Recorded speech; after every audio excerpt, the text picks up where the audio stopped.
From Studio 3 at Buzz TV, it's The Horse's Mouth with Tom McManus.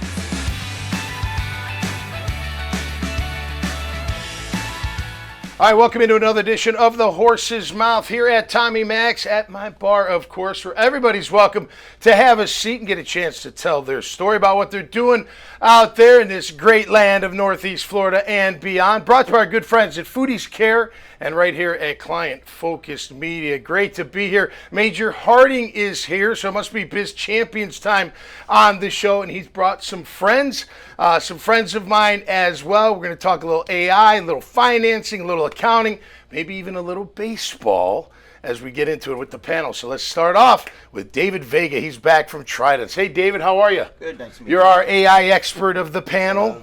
AI, yes. What's AI the latest in AI? well, Anything? AI has exploded, obviously. Yeah.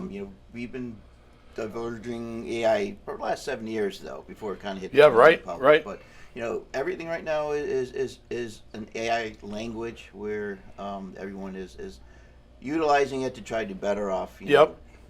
Their businesses to make it more processed, automated. Yep. Obviously, there's also downsides to that as well. One of the particular things, though, that is helping in the small business world is the AI SEO, or what I like to call is SEO 3.0. Yep. Okay. Search, signal engagement optimization. Yep. Some of the terms and terminologies that are used today are sort of niche terms. So sometimes you want to stay away from that type of element and use traditional with the new AI capabilities that will enhance the future. Okay. We've kind of gone away from the keywords to more of a language promotion. How about and I'm not that smart, but I remember someone being on this show talking about quantum, which is next after AI. Is that correct? Well, I mean, What do you think quantum in about that? itself is more the analytical side, self-thinking. Okay. Yeah. AI right now, it's still in its infancy stage of sorts. It's gathering information, data. I've had to correct Chat GPT a couple of times for the record. Give me the wrong information. And they were like, oh, sorry. Right. It's like a person I'm talking to, but they're like, oh, sorry, Tom, you're right. I did miss that. Well, it's basically if you're humanizing AI, and that's something that we dealt with and deal with a lot with companies, is not essentially just trying to get data, structured information, but also to help it learn, create, and advance everything what we're doing. I mean, really, as a human race, we're dictating what AI should become. That's right. They're learning from us, basically. And if we have bad players that's going to consistently try to do things, obviously we're going to have something that's not worthy of. Cool. Well, great to have you back on the show, man. Definitely. Keep it up. Yes. Rick Wilkins is here, my friend. How are you, Rick? Nice Good to to see see you. you. Wilkins Wealth Management now. You've been partnered with some guys out in California. That's right. I remember when you first started. You're like, we were friends. We've been friends for a long time. We have been. But I remember, and you were like, I'm getting into the financial services business. I was like, kick ass. It was great. You've enjoyed it. I have. You and I both lived a unique financial experience. Yep. Right, as professional athletes. At least during that time, right? Yeah, right. Well, that's kind of part of the journey for me. That's right. I had to do so much planning myself, and you going from struggling and trying to make it to making it, and then making it big. Right. Making big money. Right. So you've got to do a lot of tax planning, and retirement for us is in our 30s if we're lucky. Yeah, right.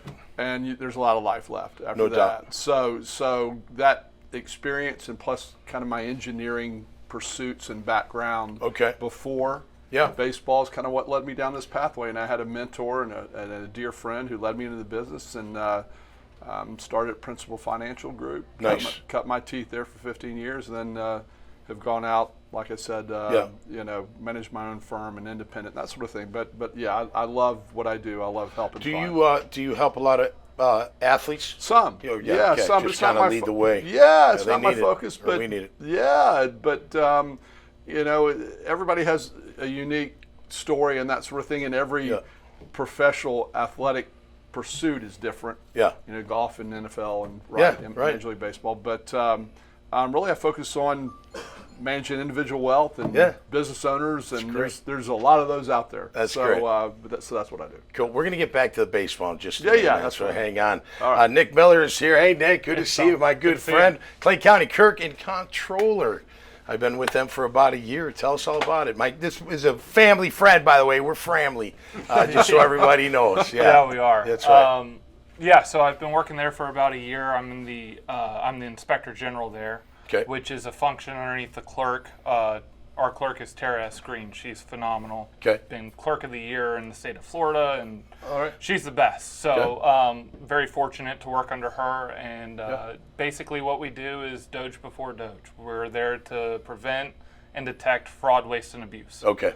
We do that through two different ways. We have audits and we have investigations. So we have a hotline on our website. Somebody goes there, reports some misdoings or some grievances within the county. We can open up an investigation and see if there's actual fraud going on. Is that the majority of the time you find out there may be fraud or those types of leads, or do you guys something's not right in the books, it looks kind of funky or what have you? When the red flags get thrown up, I guess. Fraud's kind of like finding like a needle in a haystack. So if we get a tip, then it's much easier to find out if that's actual fraud. Yeah. So my office currently, we're really focused on the prevention aspect of it. So we're setting up those safeguards within the different departments and operations to make sure people don't have the ability to commit fraud.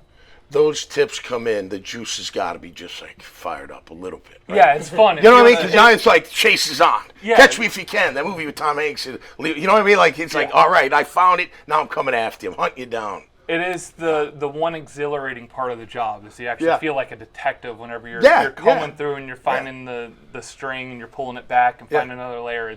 That can be fun. But absolutely. Obviously, we don't want to see any fraud. No, right. I'm thinking of this crazy world. But hey, Major, good to see you, my man. Good to see you. How's everything? Everything's great. Everything here at Client Focus Media, we're rocking. We're rocking. I've been gone a few weeks, but we're still rocking and rolling. Too. Yeah. It's good to be back. Yeah. Good to be back. Yeah, we've got a lot of things going on. New clients coming in. Yeah. Foodies Care, rocking and rolling. And helping a lot of people. Helping a lot of people. A lot of people. 6-8 ministries. We're feeding 1,000 meals a week to the poorest of the poor children. That's right. And the homeless in Costa Rica. Yeah. So we've got a lot going on. Absolutely. Great to have you. All right, let's get a little baseball because we've got a long-time catcher here and a former pitcher as well. Big lefty, huh? 6'7". Yeah. Oh, I wouldn't want to be standing at the plate. Okay, coveted. So let's. The other day there was a brawl. It was between Atlanta and who was the other team? Angels. The Angels. Okay, so protocol. That's all I'm asking for. So the pitch goes high, so the batter's all ticked off. When you know you're the catcher, what's protocol of the catcher? Like, are you supposed to get in his way right away? Are you supposed to not let him get there at all? Like when he gets away from you, what's going through your mind when beep, the batter's going after my pitcher? Sure. So yes, there are some expectations, and the primary one is to keep him from going after my guy on the mound. Okay. So trying to get in between him and try and calm the situation back down again is just one of those things that it's part of the game. Now it doesn't always go that way. Right. Yeah. So, but you do your best. Yeah.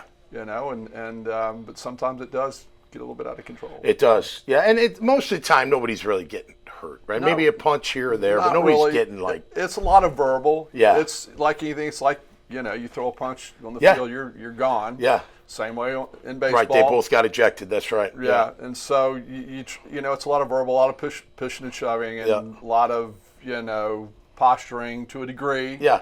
But I did see that, and I didn't know the background. Yeah. But I did see that on social media. Yeah. I was kind of curious. This early in the season. Yeah. Right. That was the unusual you shouldn't thing. be mad yet. Right. It's like unless this is bad blood that's spilling over from a lot of years. What are we doing? Yeah. I mean, it's too early to. And guys get hurt sometimes too. I know when there's a little beef on the football field, the next play is just like, crazy. Yeah. The emotion. You want to kill somebody. Sure. Kind of deal. Sure. Right. Absolutely. That's great. All right, Nick. So, as a former, by the way, have you ever had to intentionally beam anybody? No. Never. No.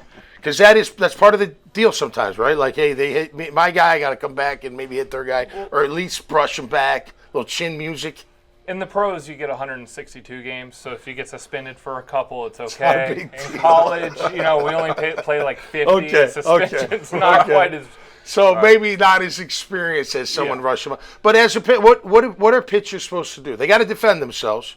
The guy the other night, he kept his glove on and used the ball to throw the punch. I don't know if you saw that. That was what are you supposed to do? Like, all right, like hockey. Here we go. Put him up. I think if you look at Joe Kelly, what he did and some of his brawls in the past, I mean, I think that's how a pitcher should probably, take control of the situation. Granted, he won. Right. I don't know if you watched the full clip, but the most impressive part I thought was the manager with the form tackle. Oh, I missed that. On the hitter charging the mound. Yeah, okay. He full wrap up and everything. Nice. It was really good. You got to go protect your guy. Yeah. Wow. Yeah. That's fun part of the game. You like watching baseball? Well, part of baseball greatness there, but I don't even if you know, I was with Liverpool and Bayern Munich. Oh, really? Clubs. Okay, for no soccer, kidding. football, Right, football, way back in the 80s. So now I'm showing our young age. So how would you guys? A little red card, get you all fired up? Yeah, but too tough of a tackle? Sometimes a little more of a drama than Yeah. It's more the emotion of it all and really you don't want anybody to get hurt, No. One of my favorite was the Malice at the Palace when Ben Wallace went after who's the guy from Detroit Pistons? Remember that? And then the fan threw the cup. The cup hit him. Atwell. What was it? Whatever. He was a crazy guy. Meta World Peace. What? Meta World Did he Peace. change his name to Meta World Peace? Yeah. Was that same Ron guy? Artest. Yeah. Okay. Anyway, it's. Pistons, right. Oh my gosh! The next guy in, he's just going crazy. Oh, the love of sports, isn't it great? All right, guys, great job. Thanks for being here. Really appreciate that. Make sure you check out all their great profiles. See what they're up to. How you can contact them if needed. You'll see this conversation and thousands of others. Go to the dailynewsnetwork.com website and you'll see it all right there. Until next time, stay safe and be cool out there. We'll see you right here on The Horse's Mouth. Cheers.